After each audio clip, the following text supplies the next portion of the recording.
Welcome back, everybody, to Apex Advocacy. I'm Christopher Sebastian, and I am joined with my co-host, Yvette Baker, who is our executive director. And we are joined with our returning guests, Zehn Baskerville of Bnevol and Jay Amaechi, and we of Transforming.Culture. And we are looking forward to having a conversation again about anti-veganism from the left. That is the topic of conversation. It's a part of our ongoing series. And today we decided that we're actually going to focus in on like one very specific question about, is veganism a white thing? And so we are just going to have a conversation about that. If you are joining us live, we would love for you to push your comments or questions in the chat. And we're hopefully this week going to be able to answer them in real time. So is everyone ready? Thank you to our studio audience. We have a studio audience, by the way. We have Sunny Satva, who is our production as well as our development officer, and she is doing all of the unseen and unappreciated or underappreciated work. Give it up for Sunny. Round of applause. So we're going to jump right in. Zehn and Jay, we have a video that we would like to show you, and we would like to show all of the folks who are joining us live. It's an Instagram video that I think actually is a very great way to start off the conversation.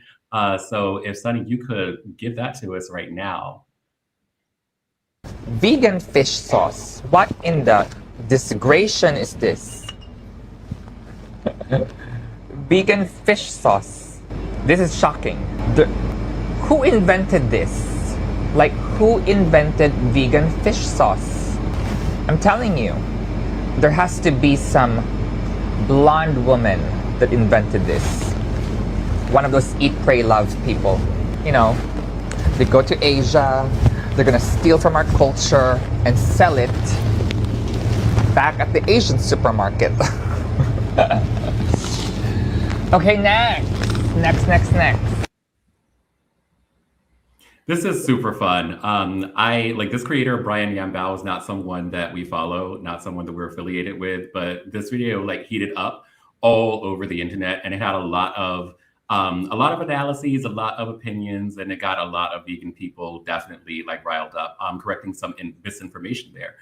Vegan fish sauce was actually not invented by some white woman with blonde hair, which ironically Brian has. It was actually invented by another Asian person. But like the conversation that he's having, or the conversation that he incited, along with a lot of other people who were participating in that conversation in the comments, was about like things being vegan, being associated with or affiliated with whiteness. Irrespective of what the reality is, like, you know, this person is pushing harmful disinformation that harms humans and animals, and especially humans in this case, because people with seafood allergies do exist and definitely still want to enjoy fish sauce. But I'm very curious what kind of things come up for you when watching this video, and I would like to start with Zehn.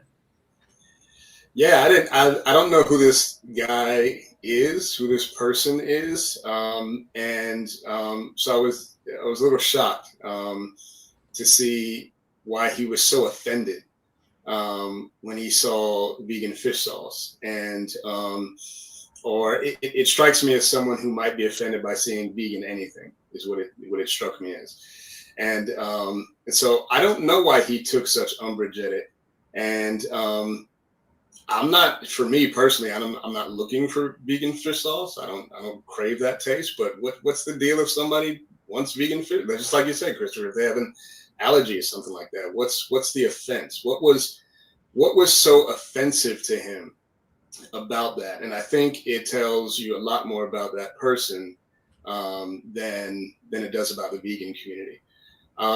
You know, beyond that, I didn't invest much more thought into it. It just seemed odd that he was so taken aback by it.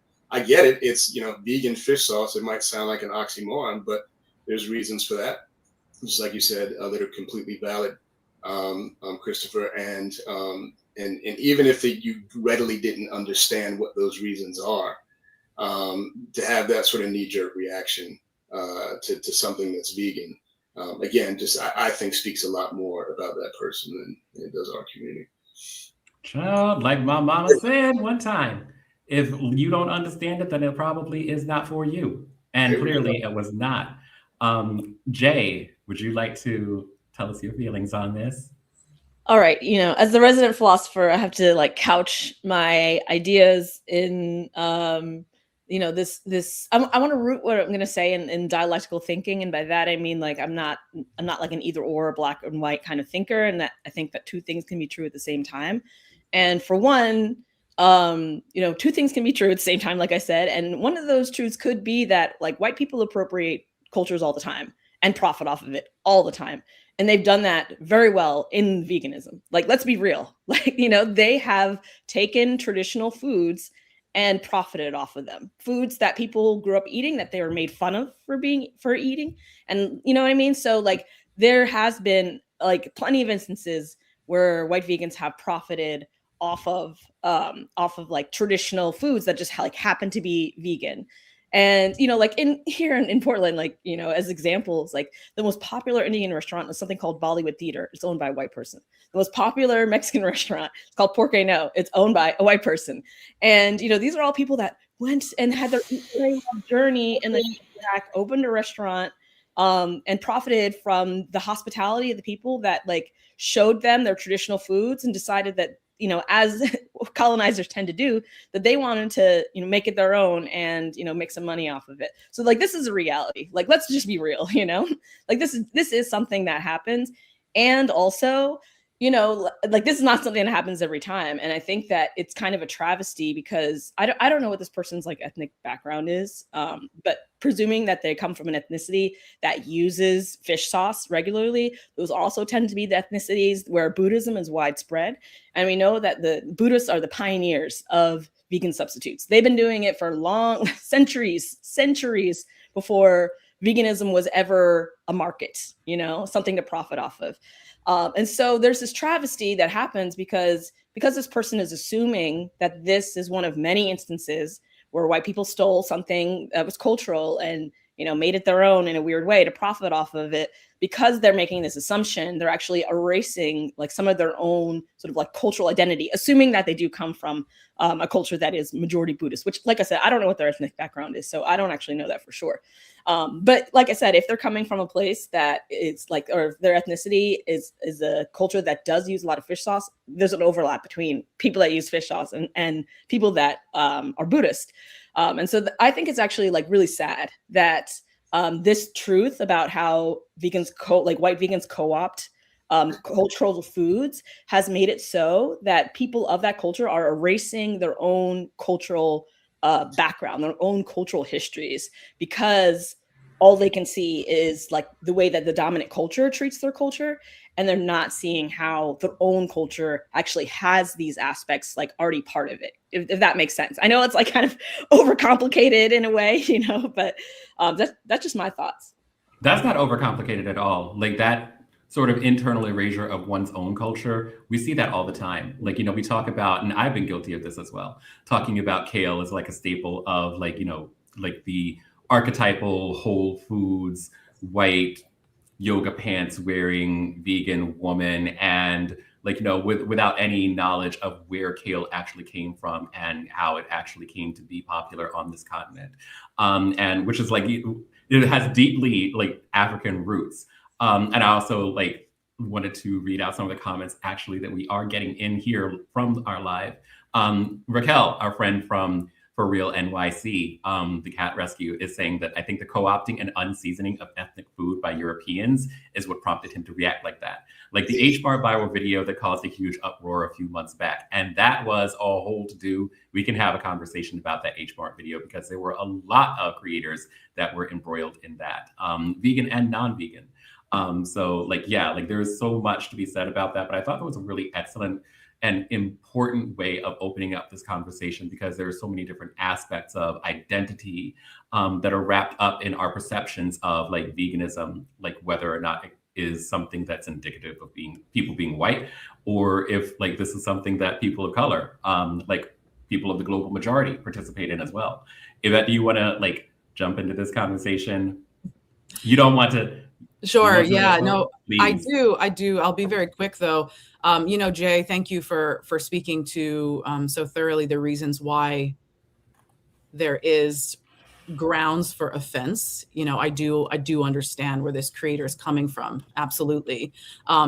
That said, it's also deeply unfortunate for the reasons you spoke about, Sebastian, that we do liken these plant-based alternatives to white, when we know tempeh and tofu and seitan and plant-centered cuisine and innovation in general is rooted in non-white culture. So, you said it all with that. But once again, here we are crediting white folks where credit is not due whatsoever. But on another level, and more specific to the video that we played, I also think that it's just such an oversight too.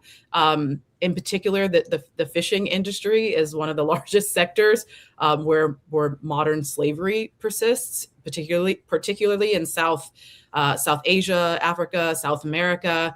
And so, the International Labor Organization estimates that there's tens of thousands of people trapped in forced labor on fishing vessels globally. And of course, there's a whole history we can get into about the extensive labor on fishing boats, and how there's this global demand for this inexpensive seafood fueling these kind of exploitative practices, as companies are always seeking to minimize, costs and maximize profits. But I think that without knowing these kinds of things, we inadvertently work against our own principles and see our communities in these exploitative systems, and we defend them solely because we don't want to be associated with something quote unquote white.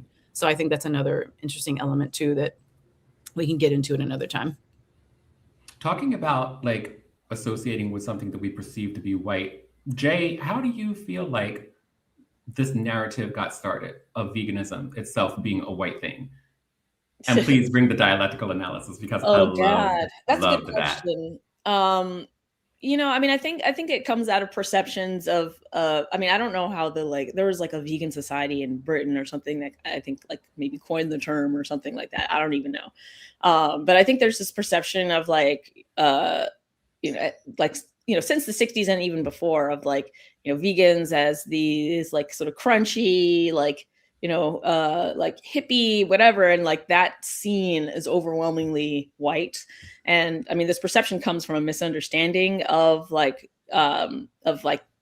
so many cultures that have had, a cuisine that is rooted in compassion and care. And there's many cultures that have refrained from eating animal products as part of their spiritual practices. And so, this in a lot of ways, these kind of this hippie sort of culture it's another marketable subculture, right? It's something that is at least currently, especially, it's something that is in a lot of ways rooted in consumerist values and what you buy, versus, traditionally, I think a lot of cultures that were vegan because they understood the spiritual implications of eating something that was killed for you at every single meal, or suffered because of you at every single meal. And so because veganism is associated with the consumerism piece, I think that is why it is associated with white folks, is because the white folks are what made it consumerist, versus before that, it was not a consumerist thing. It wasn't a brand, it wasn't a marketing label. It was something people understood as a value, as reflective of their values and reflective of what they wanted to see in the world, which is a just and compassionate world, right?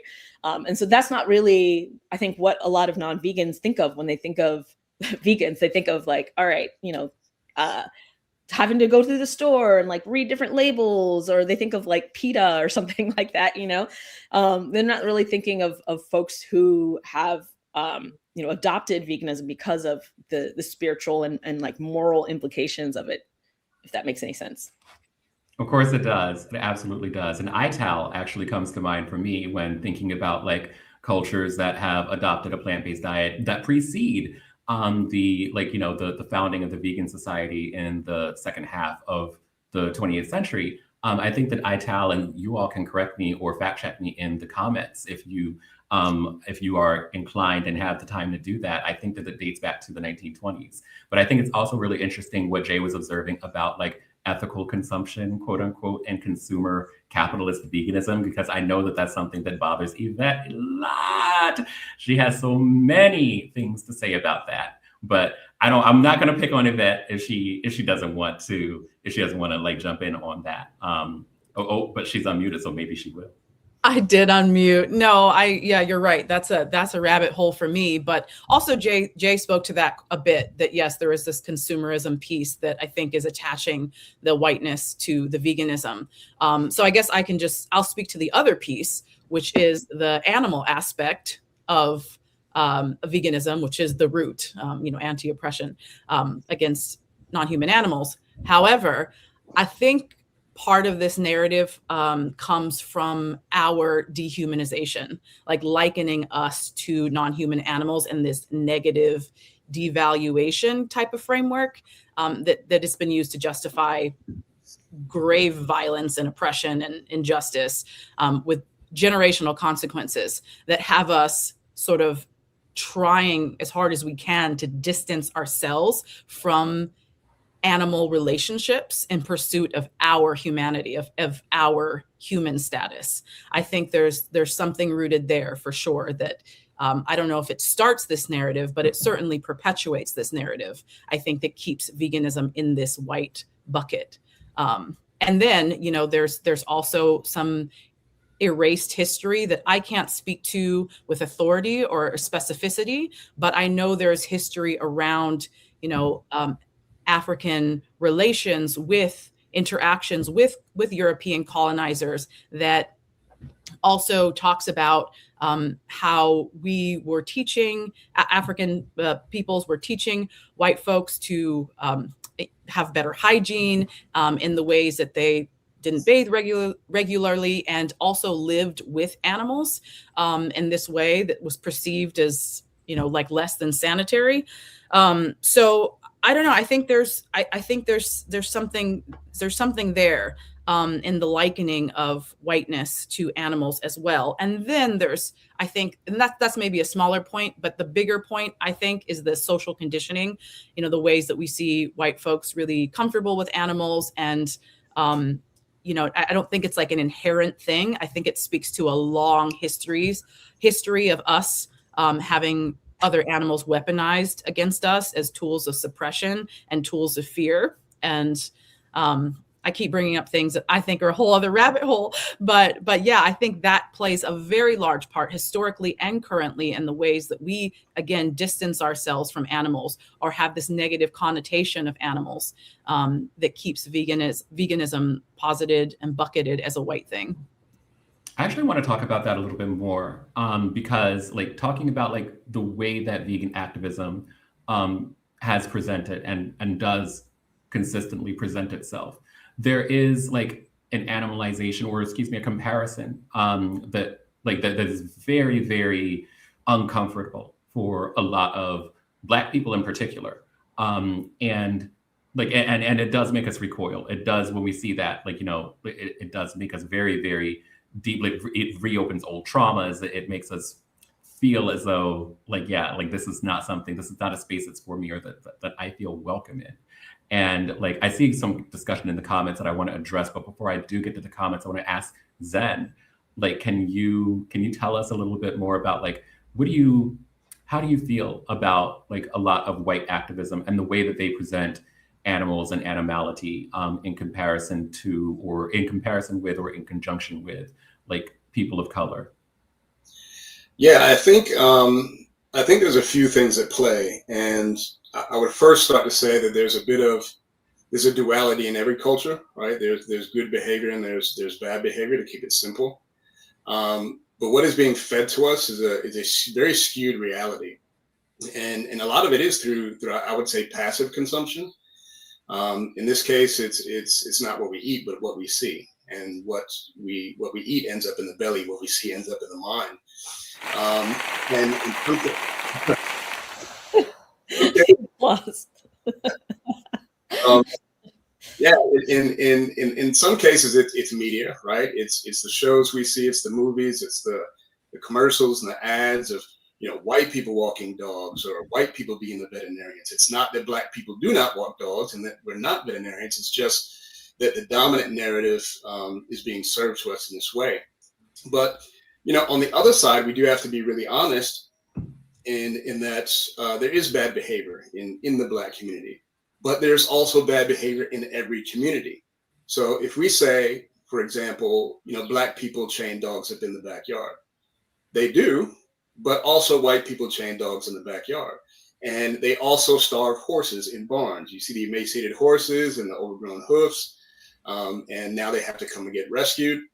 The point is, bad behavior exists on both sides. What the white community benefits from is the counter narrative that doesn't exist in the Black community, right? So when you have bad behavior in the white, it's not Black people at rodeos wrestling down young calves and roping them down and inventing all sorts I of don't know. There's a very popular Black rodeo in Portland. It's growing, and I'm very concerned, and very, very concerned about it. But it's to say, the simple point is this: it exists on both sides, but the dominant narrative feeds you a symmetrical narrative where white people are doing the good things. Yes, they also do the bad things. With us, there's an asymmetry, and we don't benefit from the counter narrative. And it's not because the counter narrative doesn't exist. It does. We're not engaging with it. A couple of examples I would give. There's a wildlife, is it Children Wildlife Trust in Kenya? They're taking these baby rhinos, and they take in baby elephants and orphans, and they rehabilitate them and get them back into the wild. It's all African people doing that. There's the Akashinga, some of us may have heard about, right? And this community in I think it's Zimbabwe. Have you guys heard of the Akashinga? And it's a group of women that are protecting against wildlife poaching and protecting the community. They're all plant-based, and they're committed to that lifestyle. I always get nervous when I start name dropping organizations and people because they seem cool, but it's like, who are you tangled up with? I'm always looking like, who else are you tangled up with? But on the surface level, I see these organizations. When I see stuff like that, I will actively follow and get more curious about that, right? So I'll start following them. I'm not on every social platform, but the ones that I'm on, I'll go follow them on those platforms so that my algorithm tells me I'm interested in this, so that I am not just being a passive consumer of what's coming my way, but I'm actively engaging in the counter narrative, the things that I'm interested in. The final thing that I would say here too is that I remember when I wrote an article about Black vegans. And you all were featured in that. And you were featured in that. But what's so wild about that is at the time that I wrote it, and this was some years ago, the time that I wrote it, I did not know who you guys were. I did not know. I was just, it's mind blowing. When I think about it now, it's mind blowing that there was ever a time that I did not know Christopher Sebastian, and I did not know you. Like, it's mind blowing that there was a time, and it wasn't too long ago. And during that time, it was me really craving the counter narrative. It was me in a world existing, thinking. I knew there was other Black vegans, but it wasn't around me. It wasn't the dominant culture around me. And I had to actively pursue something different. And it took me a while before I actually published that article, because it took some time to research and see who's out there and who's doing the work, who's involved, who's really about animal liberation, versus nobody on that article was about diet. No, I'm not trying to throw any shade on anyone, but I was interested in people that were involved in liberation, right? And so I learned about you guys. I learned about the people, the others in this space. And so that's what I mean about the consumer side of it. We can't just be passive consumers of media, of content. There's sometimes a proximity aspect to this outside of, I think, the media that gets fed to us. If we're in a white community, we go outside and we see white people walking dogs, it's because we're living in a white community. It's not that Black people don't walk dogs. There's a proximity issue to it. Just like they say Black on Black crime. It's not that white people commit crimes in white neighborhoods. Nobody calls it white on white crime. There is a proximity thing to it, so that you see what from your local vantage point, what you get exposed to. And so it just means sometimes you have to actively pursue the counter narrative. You have to actually be curious about what's out there, and not simply consume what's being fed you. and interrogate it, scrutinize it, analyze it, and be intentional about what's getting downloaded into you. Child, Sonny, can we get some more applause for Zehn? Because Zehn is in desperate need of applause. Thank you very much. As we say on this Sunday afternoon, he needed that. That was a whole sermon. I really appreciate that. Before we move on to more questions for the panel, for our guest today in our roundtable discussion, I do want to talk about some of the comments that are coming up because people are having a whole other conversation over there that I absolutely adore, and I want to draw some of this in. Two Reese's, three pieces, which I love that screen name, by the way, says, what makes it white to me is the erasure of global majority cultures from global funding and leadership in the biggest global orgs. Also, the movement focuses on animals and ignores human suffering. And that is a profound comment. And I just wanted to recognize and acknowledge that before we move on. Also, we're joined today in the comments by our friend Chantel from Afrocentric Animal Liberation. If you're not following that page, you absolutely should. She has a couple of comments here that I wanted to read out. The whiteness is the branding and packaging of veganism in the West. We were here before the branding. And then she goes on to say in a second comment, and the whole hashtag friends not food statement, hate it. Animals are our kin, not friends. And that really, that is just like a lightning bolt to me. Like, animals are our kin, especially when we actually stop to recontextualize what it means to be human. Biologically, human is one, like that is a biological classification. We are one of many species of mammals on this planet. And we have taken human and repackaged it to be a political identity that exists on a spectrum where white people are often in the West like fully realized and executed as human, and people of color exist somewhere else on the spectrum, some of us closer to animal than human, depending on what our racial or ethnic like makeup happens to be. And that political identity is part of the genesis of the perceived exceptionalism of humans. And all of that is wrapped up in white supremacy as well. More applause from me. I wasn't expecting that. Thank you so much. Another comment from Sue.O. In attention to that industrialist consumerist point, which is inherently colonialist, veganism might also be considered not within the quote real world issues because it excludes the animal experience. Real big props for that comment. Love that. There were a couple more that I wanted to go through because there's a lot that there are contributions that I really wanted to bring to the panel. Ooh, this one, plant-based _revolution. Okay, I must be very naive. I've been vegan 10 years and I've never heard of white veganism and Black veganism. Why is there racism in veganism? That makes no sense to me. Glad that you're here. Hope that you are still here while we have that conversation and unpack some of those things. I would say that unfortunately you have been very naive, or perhaps I would rephrase that and say that you're very blessed and that you haven't had the same experiences that we have. Why is there racism in veganism? Because racism is everywhere, unfortunately, in Western society.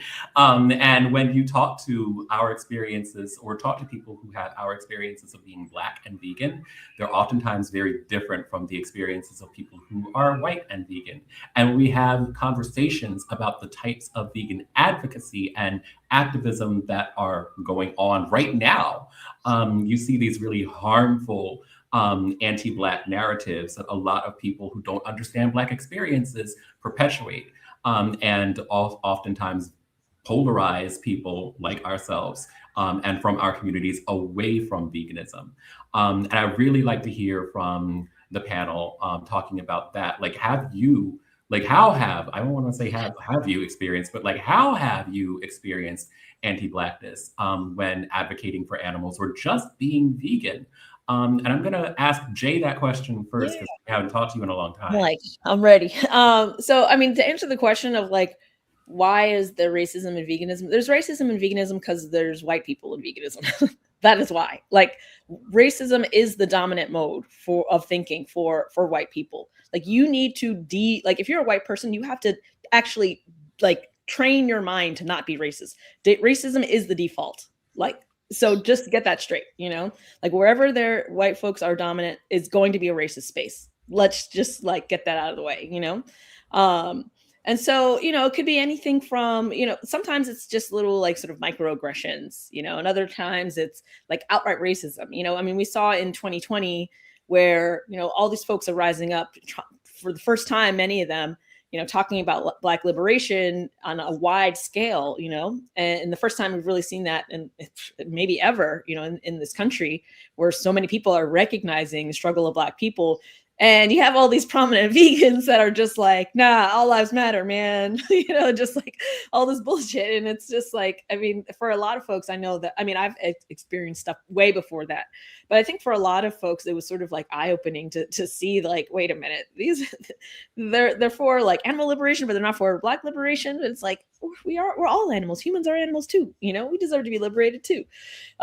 So, yeah, it's like I'm not thinking of anything, coming to mind. I just have like a million stories from my youth of just like being in these majority white spaces and just like dealing with the microaggressions and anything from, I wear natural hair. So, maybe comments about natural hair, maybe even trying to touch natural hair or something like that. And, or like comparing your hair to like animal hair or something like that. And, I've experienced that kind of stuff. And then, yeah, like like I said, anything from microaggressions to more of like the macroaggressions of, people making assumptions about, about Black people and projecting those assumptions on you and that kind of thing. So yeah, I'll leave it at that. In addition to what Jay said, I don't want to cut you off, Zehn. I just wanted to say something else to plant-based revolution. Just a couple of comments from you. Like, I don't know if you're still here, and I hope that you are. But like just right above your comment, a few comments back, Niru.blr actually says, similar situation in India where veganism is unfortunately conflated with upper caste vegetarianism. And I think that this comment is important, and it speaks to me because I think that it's important for us to recognize that this is not like racism is not exclusive to what happens in the West. Because I have seen a tremendous number of white activists and organizations from European and US, from the European countries and the US, doing activism in India and ignoring the very specific cultural and social circumstances that drive how and why people eat plants there. And so if you don't understand racism and how it presents in veganism and vegan advocacy, this would be an example. This would be an example, because if you ignore those cultural and social reasons why people like eat the way that they do or have relationships with other animals in the way that they do, you're not going to be very effective as an activist or an advocate.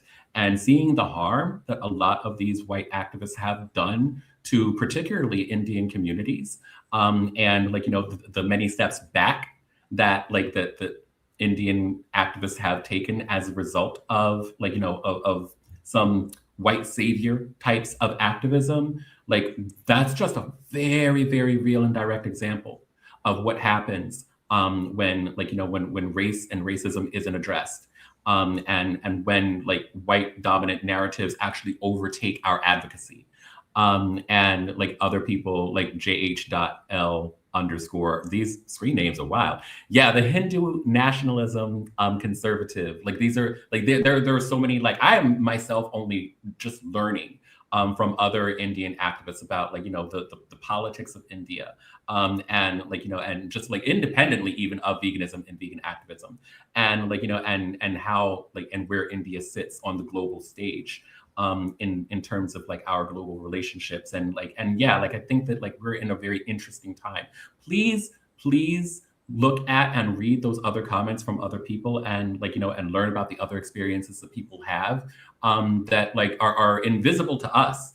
Invisible to us here on this panel and to others. Like that's what we're here to do, have conversations with one another and learn about best practices and achieve mutual understanding. So with that, Zehn, I want you to continue. I'm so something sorry real quick before, sorry, just ahead. to the India, like the comments about India. And I was thinking about how, the British colonizers, came to India to like, quote unquote, like civilize people, which is, ludicrous because it's like one of the oldest advanced civilizations on earth. So the British, who weren't even bathing themselves, coming in to civilize one of the oldest civilized nations. It's I see that very analogous to what's happening with veganism, where it's like these British and like white vegans are coming to India to spread veganism. It's like this is one of the oldest cultures that like understood, you know, the inherent harm of eating animals and eating animal products, and they're coming in to teach them about veganism. It's like the British coming in to teach,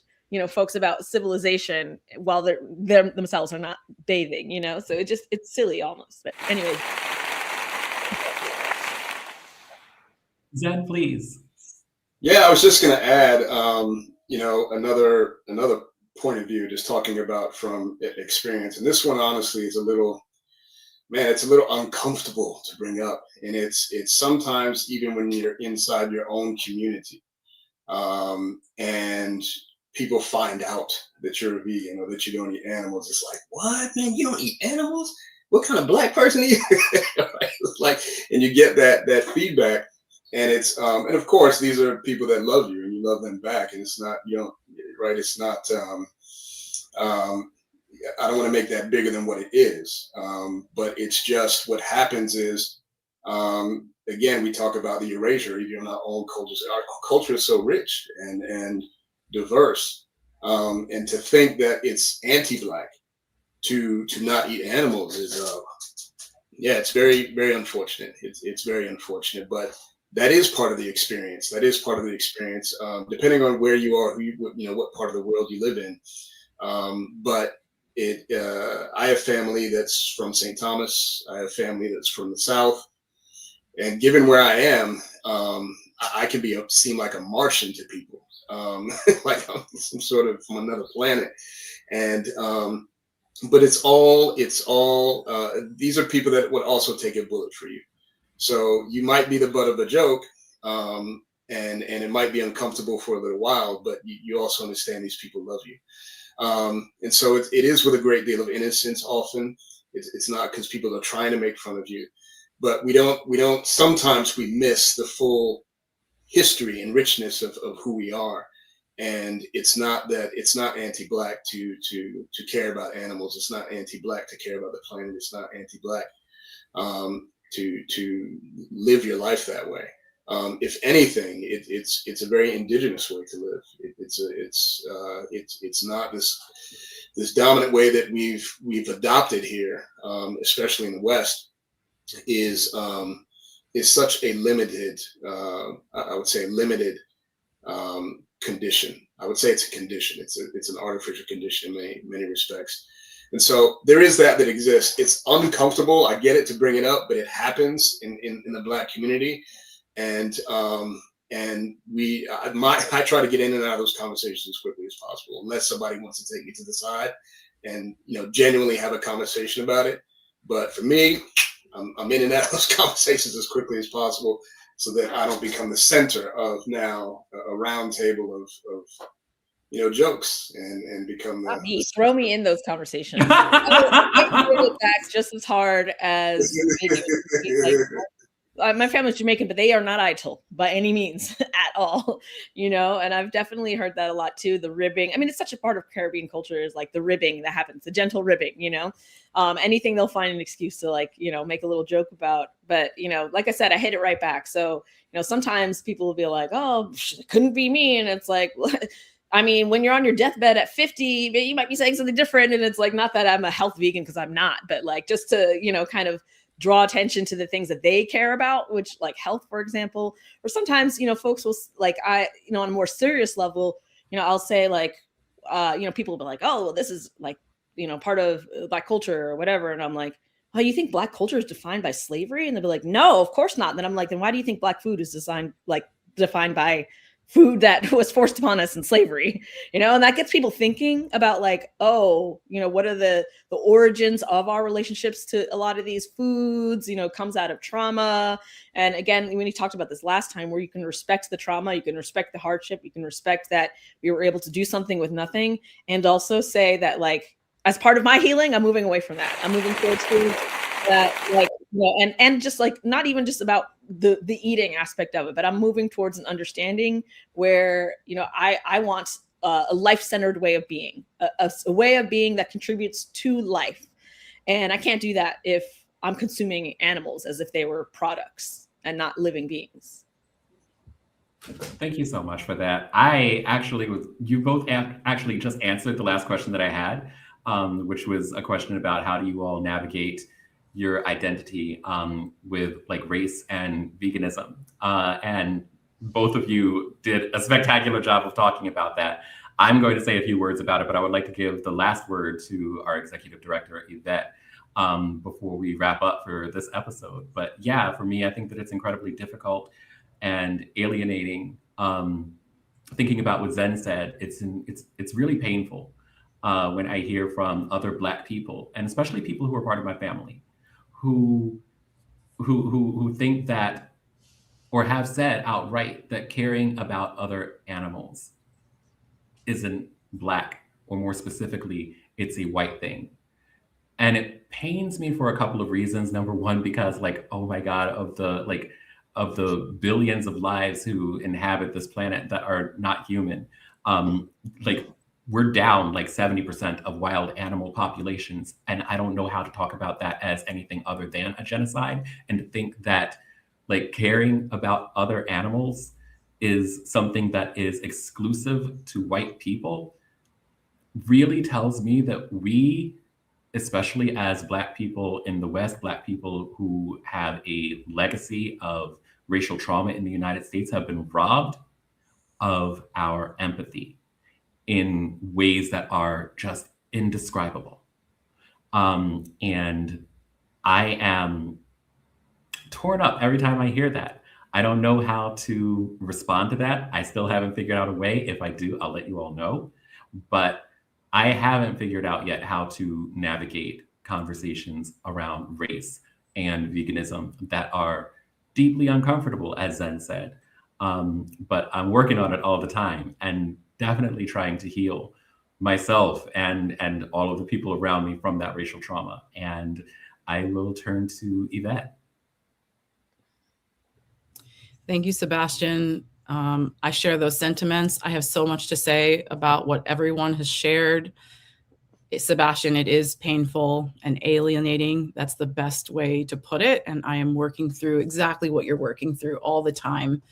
I'm going to use this moment then to just circle back to something that I guess could have been inserted at the beginning of this live that's really important. One of the inquiries we received, because there are people in our comments and in the room with us that have not become familiar with the terms Black vegan or white vegan, and we do talk about those on our socials. So just please dig through our work.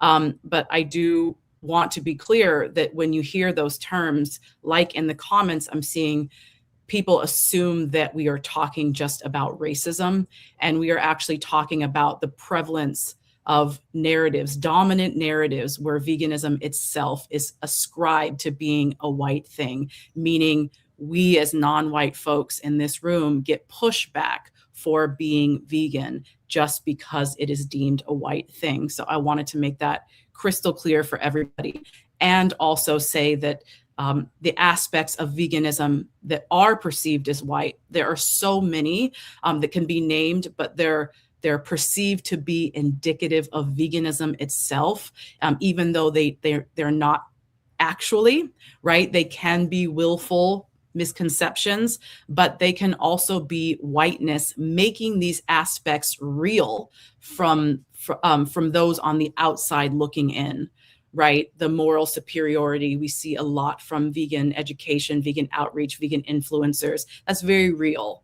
Negating, denying anyone a moral baseline because they're not vegan. And then, the concept of non-human animal issues as more important than human issues. We in the vegan community, we see a lot of speciesism where we draw the line at the human species border or boundary. We create a boundary that non-human animals matter and humans are the scum of the earth and a plague and all these other things. So these issues are very real. I wanted to provide clarity there. The last thing I'll say, because we were speaking about some of the harms we face as Black folks in the animal rights movement, please go to our YouTube page. We posted Black Voices Unpacking Structural Harm in Animal Rights Movement, where 6 panelists, we speak to the depths about these issues. So please just go there to find out more.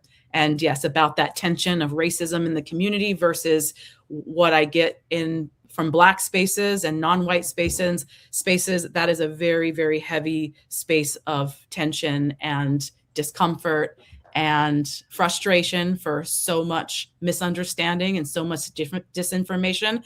And shout out again to Afrocentric Animal Liberation, because Chantel's page is really calling in a remembrance for our relationships with our kin. So that work is really, really important. And I think it'll help lessen the tension on a lot of these and a lot of this ground. And so back to you, Sebastian.